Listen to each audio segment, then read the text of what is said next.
That's what's up. I'm at the G Boro chilling with nigga AJ and shit. Right. That's good. Yo, salute, salute.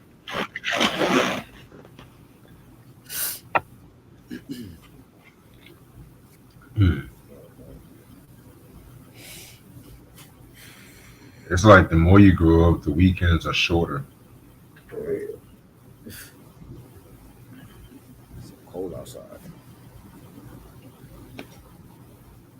Yeah, it was cold this morning. And I was like it's pretty warm outside. Really. Right. Yeah, man. It's that time of the year coming up.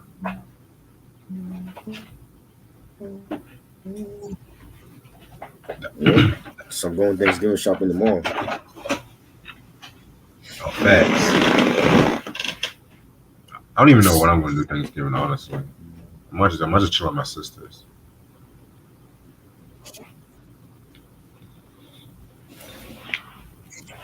Right. Plus, honestly, every day is Thanksgiving to me, honestly. It's still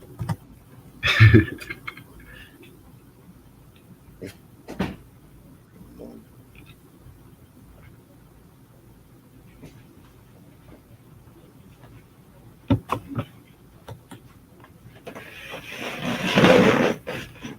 So it said that Krayshawn could be going to jail because she assaulted a motherfucker.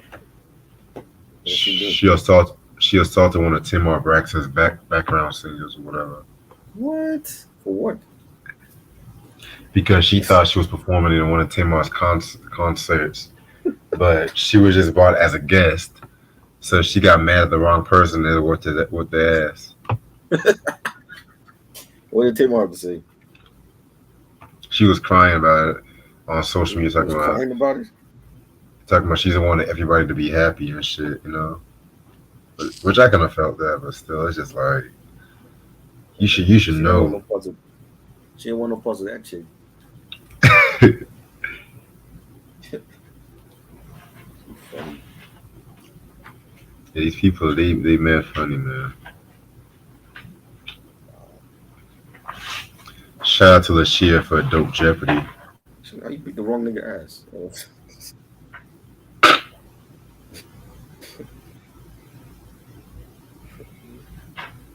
I was like, you just had a kid. You just had a kid. Like, Right, right. What you doing?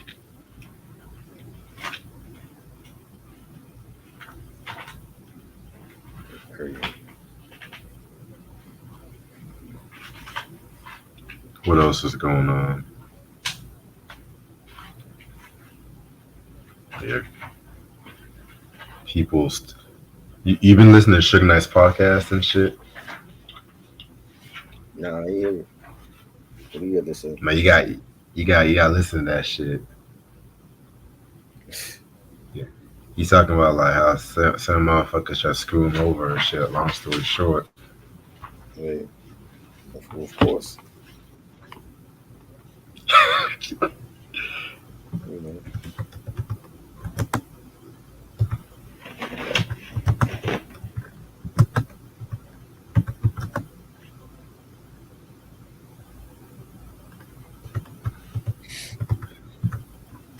Also give a huge shout out to Ashley, of course. Ashley the So homegirl. Mike was good. What up, Mike?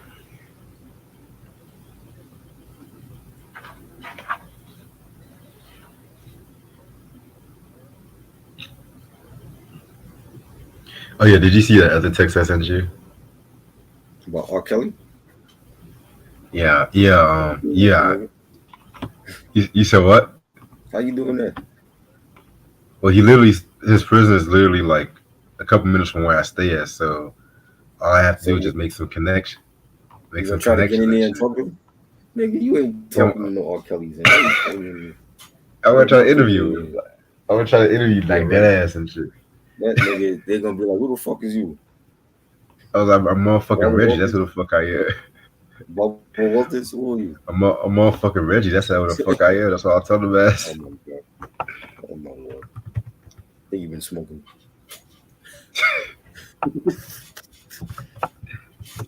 Yeah. Come on, if Suge Knight can get interviewed, and R. Kelly can get interviewed too. Yeah. But I don't think they're gonna let you do it for him. Has he done any interviews since he been there? Since he been locked up? No, that's the point. I want to be the first motherfucker. I want to be the Oh first man. motherfucker. He might incriminate himself more just talking to you. You know. Tell I us what ain't else he Vlad. did. I'm Huh? just gonna talk about his career. I ain't Vlad. Yeah. Yeah. Fuck that. No, I want to know the other shit. We already know about his career. Fuck all that.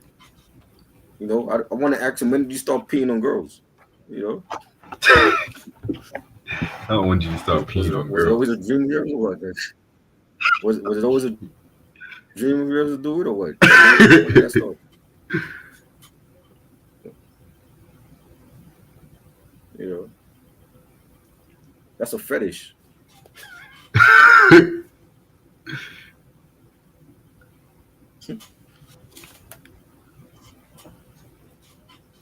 like, Man. like just peeing on women. Like, come on, man.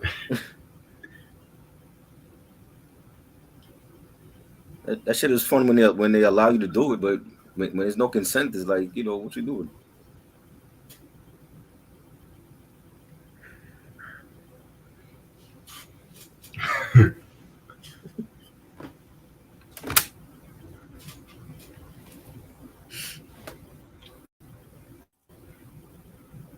I want to appreciate the love we got on the salt and pepper review. Mm-mm.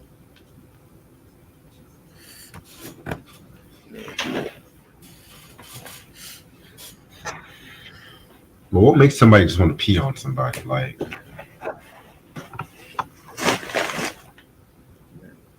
You ask him. He's the one that started doing it. well, that's why I want to interview him. You know, you want to interview him I to want, ask him I that? want. I thought you want to just talk about his career. Well, that is part of his career too. So, I mean, Huh? Feeling on your booty and peeing on women. The life of R. Kelly,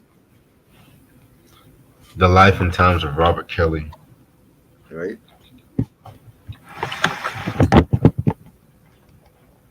I'm about to start in about 5 minutes. I'm not trying to stay long for too long. Stay live for too long.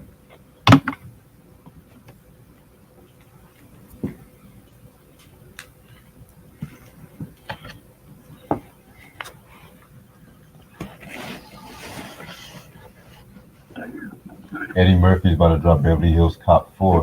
When does that come in? I think later this year or next year. One of them two. Later this year. We only have 1 more month left. A lot can happen in 1 month.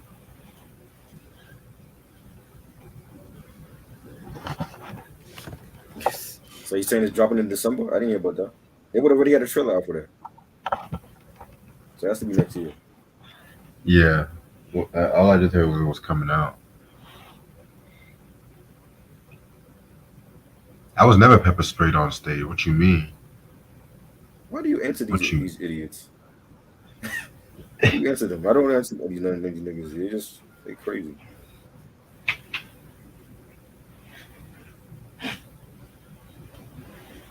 I don't. I just want to let it be known because he's spreading lies about me.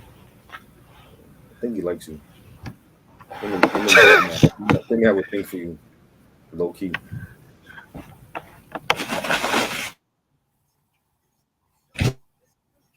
They probably have a cutout of me on. They probably have a cutout of me and pee on me. Pee on me.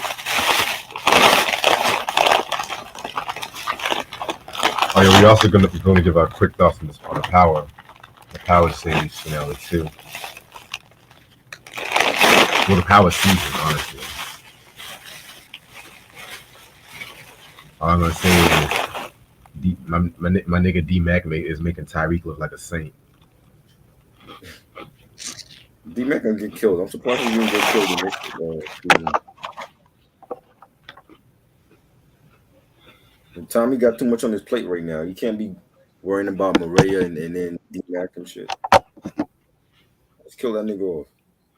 My nigga was more mad about Maria than anything else. That's his boo. Can you blame him? That's the finest chick he's ever had. No, I'm sorry. Lala's the finest. Get the fuck out of here. No, she ain't. I got things for Lala's ass. Lala had work done. She had work done. She used to be fine. I mean, Mariah, she's cute too. Don't get me wrong, but I think she's more beautiful. well, to each his own. I'm gonna start rolling up. I'm gonna start rolling up the first one. No, JB's ass, JP, whatever his ass is. I'm sorry, son. Today is not the right. What's up with that nigga 50 style hairdo? Like he's Who? part of the spinners and shit. Who? JP, like his hairdo. I do not know. He's a funny character. I don't know.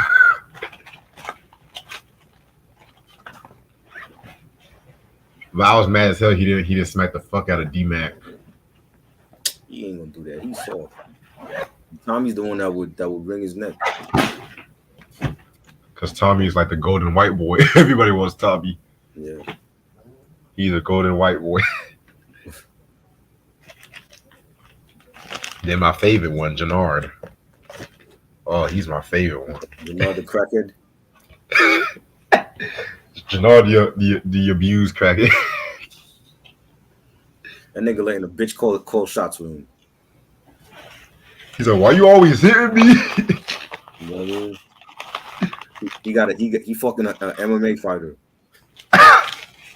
Fucking What the bust Def Jam fight for New York, custom made. Right? She about to bust his ass if he don't do what she say. $2 jukebox ass motherfucker. And she finding in jukebox though. Honestly, both of them are just like, Which jukebox? The young one or the older one? No, I mean, I'm just saying the older one. I'm just because the young one is younger than 18, if I'm not mistaken. So I'm not gonna go there. So the young one ain't cute. The older one ain't cute. that's what I'm saying. You can have that shit. I'm good. I'm fucking good. But yeah, I'm ready to start this shit whenever you are. What's up, YouTube? How's everyone doing this lovely, lovely, lovely day? This your boy Reg in the building. I got my homeboy Try with me. Yo.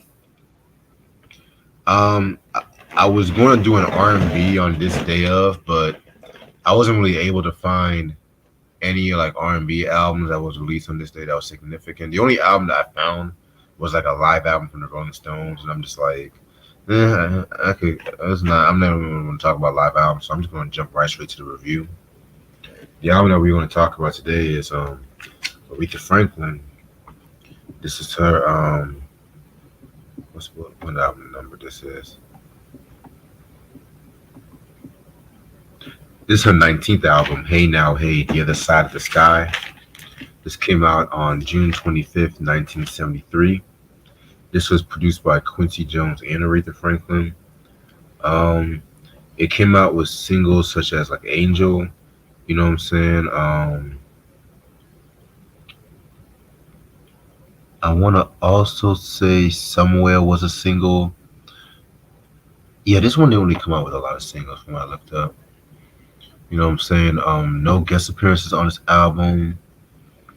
So yeah, we should all know who Aretha Franklin is at this point. Yeah. You know, we did the I Never Loved a Man album from 1967.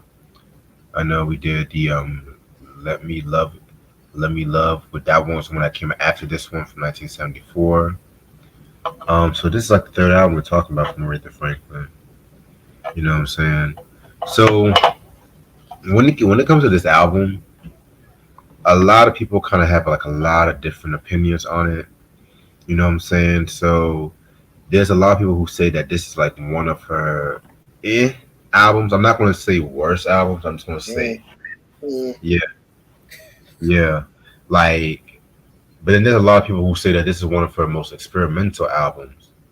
Me personally, I'm more of the one who's more experimental, more positive with this album, which I'm gonna talk more about that in a minute. mhm, But this kind of like was the first album during her Atlantic Records tenure that was not like a huge top seller, and it's kind of a rare album from Aretha fans. Not a lot of Aretha fans know about this record. To be real with you, you know what I'm saying. So when it comes to this album came out pretty much after Aretha came out with two of her best albums. The first, of course, being The Young, Gifted, and Black, which that album came out in 1972. That to me is actually a top five Aretha album in my opinion. You know what I'm saying? And then after that, she came out with the Amazing Grace album, which was like a live gospel album that she pretty much recorded that. She went back to like a gospel roots with that one, and it's actually one of the best selling gospel albums of all time. A lot of people have also said that that was like one of her peaks in that career, in her career and whatnot too. You know what I'm saying? I'm gonna be quite honest with you. I've never actually heard that album in full. I've heard bits and pieces of it. You know what I'm saying? But I'm definitely gonna hear that album. I definitely need to get my hands on it. Like, I've seen it in stores too, but right. yeah, it just never got my attention. So after that album was released, you know what I'm saying? She wanted to actually do some more music and everything like that. So she hooked up with Quincy Jones. Mm, Yes, that Quincy Jones. that one. hmm Mm, And at this time, Quincy Jones, he was doing his thing around this time too. This was like the early '70s. So around this time, he had just done like the Sanford and Son theme song and everything like that too. Ding ding ding ding ding classic. ding. Yes.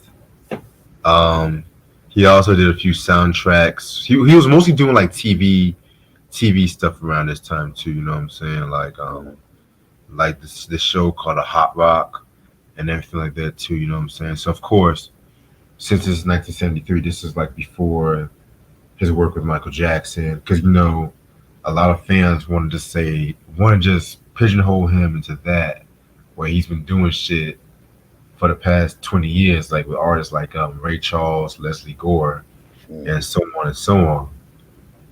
Well, that's the case, you know what I'm saying? So she hooked up with him, and originally they wanted to do this album as like a straight up jazz album, you know what I'm saying? But this album kind of went through like a lot of issues with Atlantic Records, you know mm, what I'm saying? Because Atlantic Records pretty much say, I mean, they said like you can keep some jazz songs, but they want like a straight up R&B album from her, you know what I'm saying?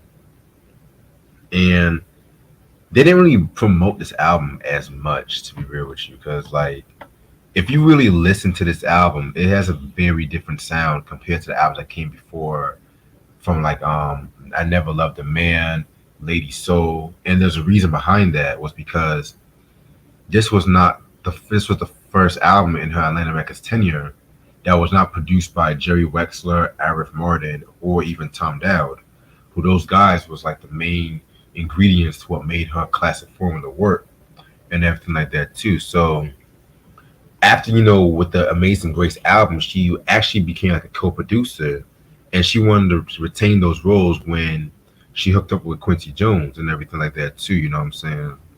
So pretty much, that's when she had worked with Quincy Jones and everything like that too. And long and behold, that's when this album pretty much came out and everything too. So, and it should also be known too that she actually did do some songwriting on this album as well too. You know what I'm saying? So like she pretty much just wanted full creative control, which I can't argue with that. You know what I'm saying? So this is the album cover right here. Pretty trippy album cover, honestly. You know what I'm saying? Pretty cool album cover. I definitely love the black and white backdrop, and of course, the red lettering on this one as well too. You also have like Quincy Jones right here, like a cartoon version of Quincy Jones. Mm-hmm. Like I love the blackness of this album. Oh my god. Like the blackness. Wow. Yeah, like the Afrocentric of this album, you know. The blackness of the album. Yeah, the blackness, you know. Okay. Yeah, no cafeteria beats and everything. Oh So boy. There you you gotta go. love that. You gotta love that There, too. there you go. You know me, always creating lingo. You know me. Mm. Is this your first time hearing this album? Yep. All right. I really can't wait for your opinion on this one. I really can't wait. But all right. So let me see if I am missing anything else and shit. So yeah. So pretty much, yeah. It's kind of crazy too because she had done an interview with Blues and Soul, and she pretty much called this album like one of her personal favorites because she liked working with Quincy Jones Mm-hmm. and everything like that too. And I really wish they would have done more stuff together. Honestly, you know what I'm saying? But Quincy was just in demand at that time. You know what I'm saying? Like, well, he was he wouldn't become in demand till, like years later, but he was still like getting up there around this time too. You know what I'm saying? So Michael gave him a job. stop it. Nick was already working before Michael. Let's Well, not do he this. kept him busy during the 80s. You know. Yeah. Mind you, this nigga came out with Body Heat too from 1974. So let's not act Mm. like he was a one trick pony and shit. You know what I'm saying? Yeah. Quincy was that dude. All right, let me get my notes. Quincy was that dude though. You know what I'm saying? That still played in his head slowed him down. That's the does what? It still played in his head slowed him down. Shit. All right. So this album has. Let me see what version I got. Okay, so the version I got 9 tracks on this album. So we're just going to do the 9 track version. Um, the first track, Hey Now Hey, well, pretty much the title track, Hey Now Hey, The Other Side of the Sky. This was a pretty good track to kick off the album. Already from the get go, you can pretty much just tell the difference between sounds and just the rhythm. Because, you know, Quincy Jones at this time was using like a lot of complex rhythms and, you know, a lot of the jazzy overtones and everything like that, too. I love how she slowed it down when it came to the second verse and everything like that too. You know what I'm saying? Aretha definitely did her thing on this one, and she actually wrote this one too. So yeah, I love this one, classic one. That was good. Nice beat. You know, pianos, the orchestra playing behind her. It's a great track. Yeah, definitely. All right, next track is from Somewhere. So this song right here is pretty much a standard track when it comes to like popular music. It was a song that was part of the Broadway musical West Side Story. You know what I'm saying? I think when it comes to like popular music itself, a lot of people covered it. I personally love the Supremes version. I feel like the Supremes had the best version of the track. Aretha's version was pretty good too. You know what I'm saying? This is definitely you can definitely see the jazz influences on this one as well. You know what I'm saying? So yeah, love this one. Classic. Yeah, definitely sounded it had a cool jazz sound to it. You know, saxophones and all that, pianos. It was cool. Oh yeah. Track number 3, So Swell When You're Well. Very great track in my opinion.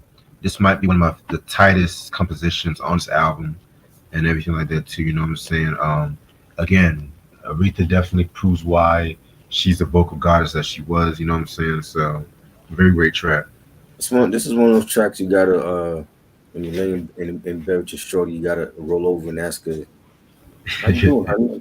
I'm so swell." When you're well, you know Right. what a title. But it was a good song, a funky track. The guitars and the horns on it, the pianos on it. It was good. Oh yeah.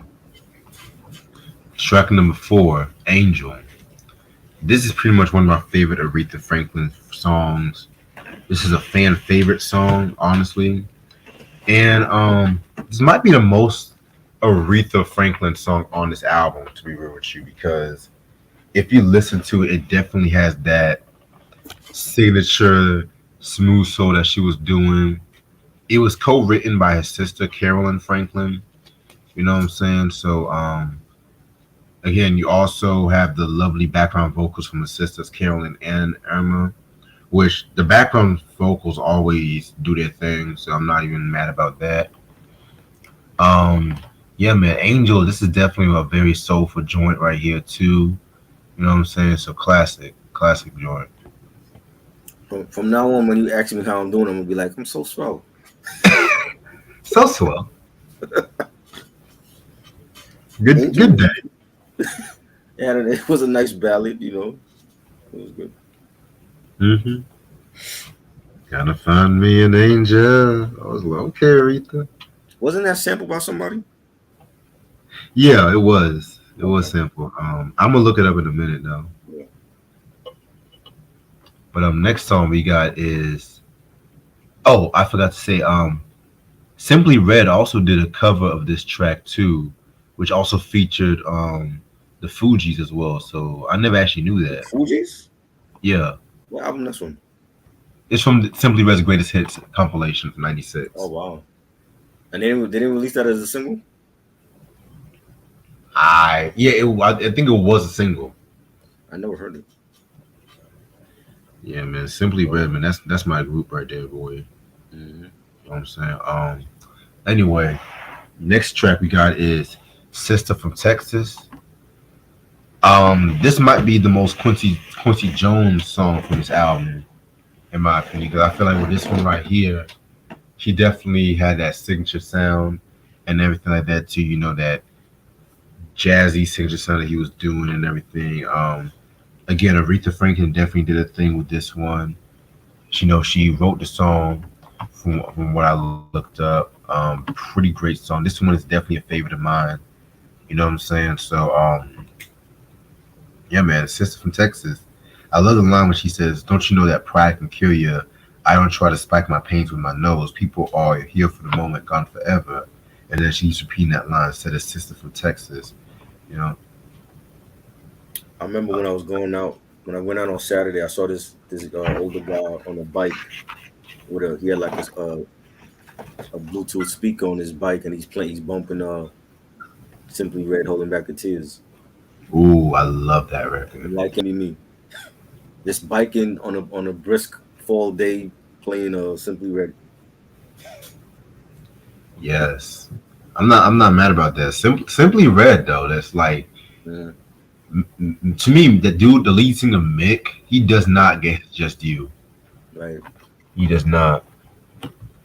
and it's just the fact that how he can be able to change album after album, but still retain that smooth soul and everything like that. That Brit pop, as they would say it. Definitely a favorite. Yeah, this is a good track. Sister from Texas and pianos and horn arrangements on it. Right. All right. Next track we got is Mr. Spain. Love this record right here too. Just the first verse alone, I can feel your blackness and your manhood and your love. I can touch your whiteness and your oranges and your power. You know what I'm saying? It's like I love that line. You know what I'm saying? It's like her saying that. It just kind of reminds me of like I can feel your soul, but I can feel like your driven and your ambition, and sometimes that can also hurt you. You know what I'm saying? So yeah, this was a definitely a very soulful track. You know what I'm saying? So it's like songwriting wise, definitely one of my favorites on this album. Yeah, the whole side two on this album is just fire. Right. Yeah, a nice ballad. She killed it. Definitely. Next track, That's the Way I Feel About You. So this is a cover of the Bobby Womack song of the same name. You know what I'm saying? Which that's a very popular song from him from the Communication album from 1972. Which I need to get my hand. I need to get my hands on Bobby Womack albums, honestly. Mm-hmm. Call me crazy, but this might be my the Aretha version. I feel like she kind of did a thing with this one. She probably killed the Bobby version, in my opinion. Wow. Yeah, man. I hate to say it, but Yeah. Aretha, she definitely added home flavor to this one right here too. He's You rolling know in what his I'm saying? grave. You said what? I said Bobby rolling in his grave because he said that. Hey, Bobby would live. He's spinning like a top right now. I still love the Bobby version, but the Aretha version hits different. So Yeah, it was good. Nice ballad. definitely. All right. Next track is Moody's Mood. This is actually my favorite song on this album. This is actually another cover of a song by James Moody and everything like that too. You know what I'm saying? Pretty nice little jazz improv style kind of song. And then Aretha definitely did a thing with this one. You know what I'm saying? Just the fact of her like doing a song like this is something you never really expect to and shit like that too. You know what I'm saying? Because he's like when it came to Aretha when she started off, she definitely did a little gospel. Then when she was on Columbia Records, they wanted to make her like a jazz artist, like on the same vein as like Dinah Washington. But then once she came back to Atlanta, when she went to Atlantic Records, one couldn't say that she kind of went back to that jazz sound, but with a more refined twist to it. And that's kind of the same reason why I think about this track right here. And this has some of my favorite background vocalings from the Aretha's background vocalists and her sisters and everything too. So definitely a favorite of mine.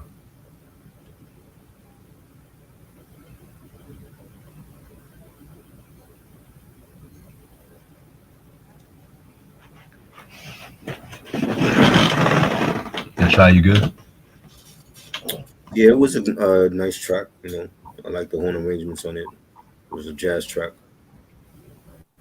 Yeah, definitely a straight up jazz track. Yeah. All right. And the last track we got is Just Right Tonight. So this is a very interesting track right here. So it's like the longest track on this album, and it starts off with like them doing like a melody of the song from Stormy Monday, which is like another like blues standard.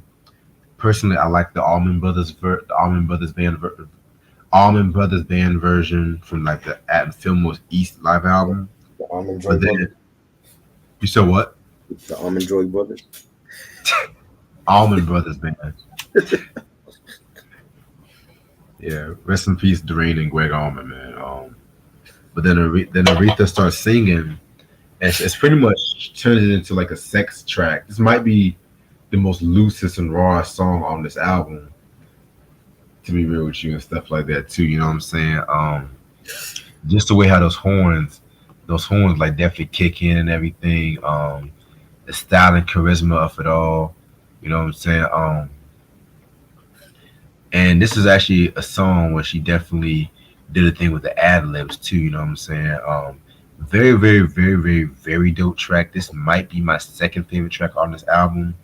You know what I'm saying? So yeah, this is probably a song why she calls herself the Queen of Soul. Why they call her that? You know? Right. Yeah, she killed it. Definitely did her thing vocally. The piano's on it. Definitely. All right. Overall, I'm gonna keep it a buck with you guys. I might cause a lot of controversy.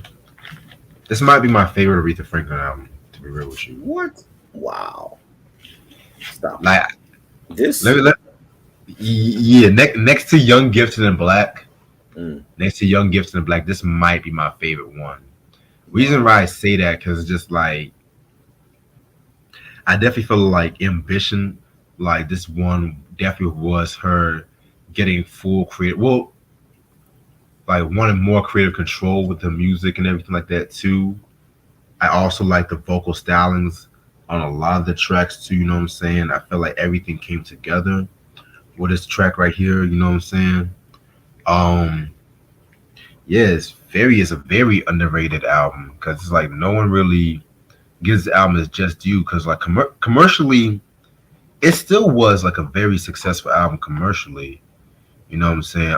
It's just that it was more successful on the R&B charts than like the main Billboard charts and everything like that too. You know what I'm saying? But everybody, Atlantic Records, they wanted better for Aretha Franklin because at that time Aretha was like their crown and jewel around that time too. You know what I'm saying? Next to fucking Led Zeppelin and everything like that too. Like you know what I'm saying? But yeah, man, this one right here, very great album in my opinion. I'm gonna give this a 5 out of 5. Wow, it's okay. I don't think it's better than I don't think it's better than Sparkle. I don't think it's better than Oh La hell yeah! Diva. Like I think La Diva was better. Which wait, I never loved a man album. That thing I think that was better. okay, I'm not Um, mad about that.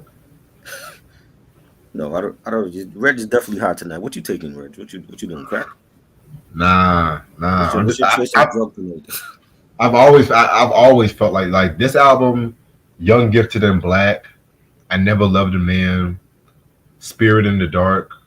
Those albums always no wait not yeah that one. Those albums always was like my favorite ones and shit. I've always felt like this for years. It's okay. It's You okay. know what I'm That's about, saying? like two or three songs I like. It's okay. All right. Now let's give our thoughts on this Power season and shit like that. Yes, that's what people came to see.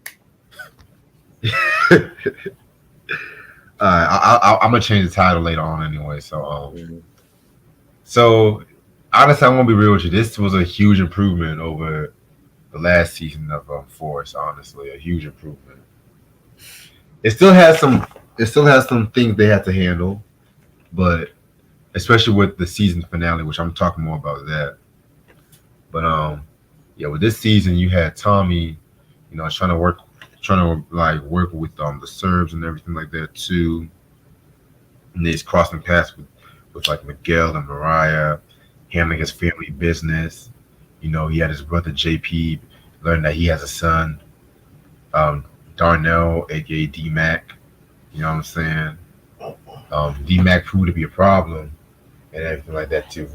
We thought Tyreek was going to be an issue, but this nigga D Mac, man, No, he real He right. is not on Tariq's level. No. No, hear me out. I'm just saying because Tyreek learned the street life. D Mac, he just when we met him, he was already in knee deep on that street shit. So, and then we had Jannard being a fucking crackhead from like half the season and shit. He's salty at Tommy. Tommy's like the golden white boy, and Diamond trusting Tommy's word more and everything like that too. So, yeah, man, I'm gonna be real with you. Like, I felt like the season got more better the second half and everything. You know what I'm saying? Hmm. Um, once they really started killing off certain people, I'm just like, okay, yeah, because I definitely felt like the first season had like a lot of the people on the cast, but at the same time, not a lot of them was developed. Like this season, we saw like I wasn't expecting Vic and Paulie to go down the way they went down and shit, because I thought Vic and Paulie were at least gonna hold on to like the season finale Hmm. and everything like that too. You know what I'm saying? I don't think Vic is dead though. You don't? I feel like he's gonna survive for season three. Hmm. You know what I'm saying? Because I was expecting him to die, and he didn't. You know, him and Claudia. I don't think Claudia did out. I think both of them gonna live. Oh, not Vic. The father. Oh yeah, they kill the father of Yeah, Walter. Walter Flynn. Walter. Yeah, Walter Flynn. I was surprised about. I thought for sure he would have been here for season two. Yo, did you see the way Paulie came out with the strap and everything? Yeah. Yo, Paulie was a rider. I ain't gonna hold you. Hmm. Paulie was a motherfucking rider.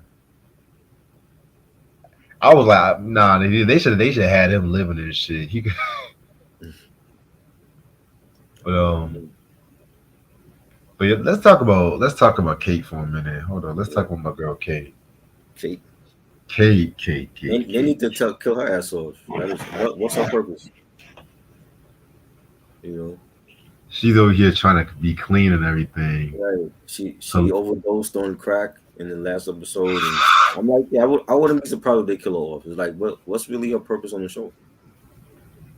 you know what was kind of funny, which I kind of felt bad Mm, for laughing mm, when Tommy in the season finale when Tommy came and he saw Kate overdose. He's like, right, Jesus Christ, Mom, we did all that coke, and then right, and he all of didn't a sudden help her.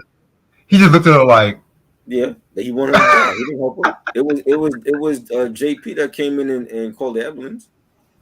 he's like, Tommy, what are you doing? Why are you just standing there? That's not gonna. If she died now, that's not gonna affect Tommy. Like Tommy would probably be happy. You But know. JP man, ah JP,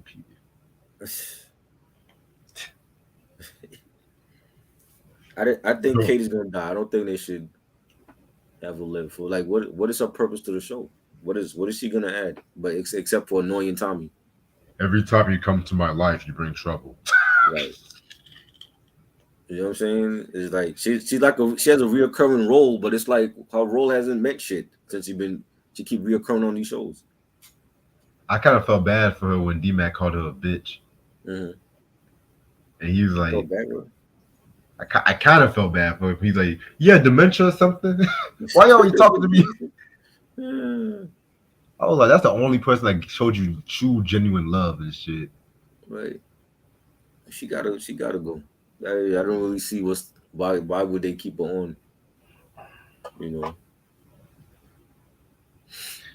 Now let's talk about Mm. fucking Stacy's ass. Oh my god. She's like, I want that white boy. I want Tommy Egan. Claudia, you mean? He said, what? No, not Claudia. No, with Stacy. The Oh, the black black officer. chick. Oh, the chick from the car. Yeah, yeah. She. I think I'm surprised she didn't get fired though. Like, cause she ruined that whole bust. Cause she was so dead set on getting Tommy and her own like forces looking at her some type of way now. Like you're really obsessed with getting Tommy Egan. You're never gonna get him. You know what I'm saying? Take this other Tommy basically handed the cartel and the Serbs on the plate for them, and she's still not happy about that. Why not just take that as a Right, win? right. Not You know many what I'm people would do saying? that shit. Yeah, she not satisfied with that, so she gonna end up fucking her own self over and her force over because she's so dead set on getting Tommy.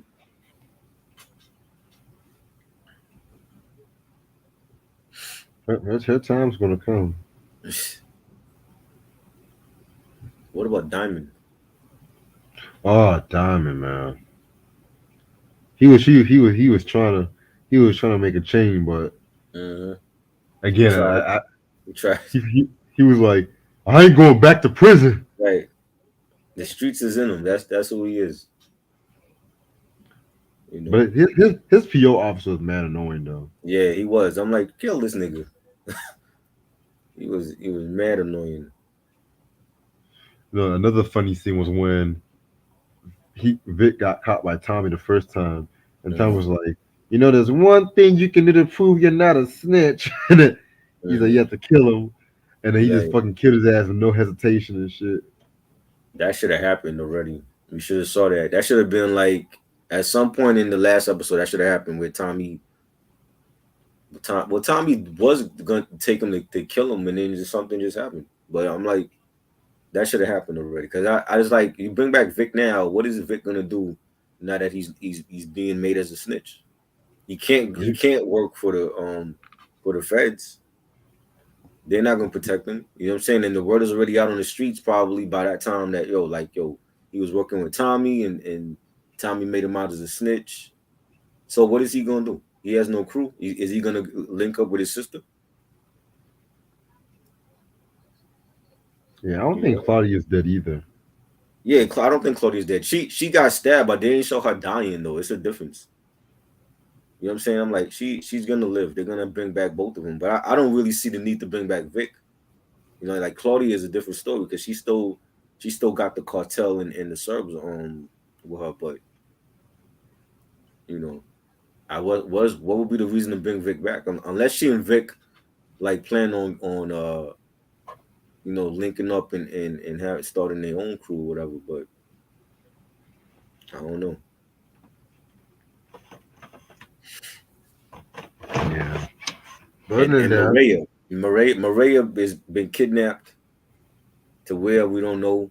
Probably I'm thinking Barcelona, but Miguel burned the plane ticket. So where is she at? Is she dead? she's probably in hiding. Yeah. Where Miguel have her at? At some point, Miguel is gonna get killed next season because Tommy wants is gonna find out where Maria is and hopefully he can get to her before Miguel dies. But I think once he find Maria, that's when he gonna kill Miguel. Yeah, I want Miguel to die. You know, I mean Miguel is jealous of Tommy and Diamond and all the money they brought to the boss or whatever. And it's more like they're competing with each other now in the same crew. And Miguel don't like that, and Miguel's mother got killed, and she didn't like Tommy from the beginning. Tommy was the one that made out the snitch in Miguel's crew, and Miguel had to kill him in front of everybody because he didn't know that he had a snitch in his crew. So he's mad about that. You know what I'm saying? So I think Miguel is gonna definitely, if there's anybody that's gonna go next season, it's gonna be Miguel. Yeah, I can't wait. But yeah, all in all, it was a pretty good season all in all. Yeah, they had to step it up and spice things up because first season was boring. Yeah, it was, especially for a Tommy spinoff. I didn't really feel like Walter Flynn was a viable threat for Tommy. Vic is dumb as nails, and he's not ready to lead that family. Like Claudia was always the one that was ready, but the father chose Vic over Claudia for some reason. And I'm like they're not a threat to Tommy, so they had to spice it up for season 2, and hopefully we get to see a great season 3 whenever they start shooting. Yeah, I believe Jannar is gonna get his payback too. That's another thing. Like I feel like Denard and the girl are gonna like what's her name, Shanti. I think Kim and Shanti gonna have a falling out, and then because she linked up with Claudia, and they have like their own business together because of Right. Claudia. Claudia has like Claudia is a bisexual, so her girlfriend funded her the money to start the operations with her and Shanti. But I think because of that, I think that's gonna cause a falling out with Shanti and Denard, you know, and Denard wants to kill Tommy. You know, Good luck with that, bro. maybe Tommy goes after Shanti and kills her, and to piss the Denard off, and then it becomes another beef with Denard and Tommy.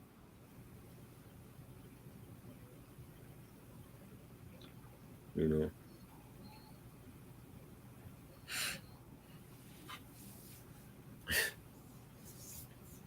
it was good though. It's a good season. I think the new Kanan season gonna be better.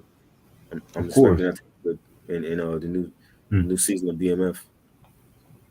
Yeah, because Kanan is December 1st, right? Yep, and BMF Oh, is January. all right. We Yeah, always and start then off. and then we started all over again. We get going back to Reek next year. What is that? March or April? That's probably gonna be in the spring, like March, April. Okay. So I'm really looking forward to next season on because we definitely got to see what happens. Yeah, those bitch ass Tejadas. Yeah,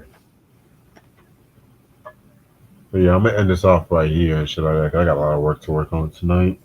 yeah. But yeah, this has been a fun ass fucking review and everything like you know. Hmm. So Wednesday We're going to definitely discuss the Earl Sweatshirt Alchemist album. That's going to be Wednesday at 10 p.m. And then Saturday is going to be the Dancehall Double Review requested by Christian. We're going to do Shabba Ranks, Sami Shaba, and Patra album Sense of Appreciation. Wait, No, Queen of the Pack. Queen, yeah, Queen of the Pack, excuse me. Yeah, appreciate it, Rob. Yeah, that's going to be Saturday at 5 p.m. I'm also going to do a podcast with my boy Ant. That's going to be 4 o'clock on Friday on his channel.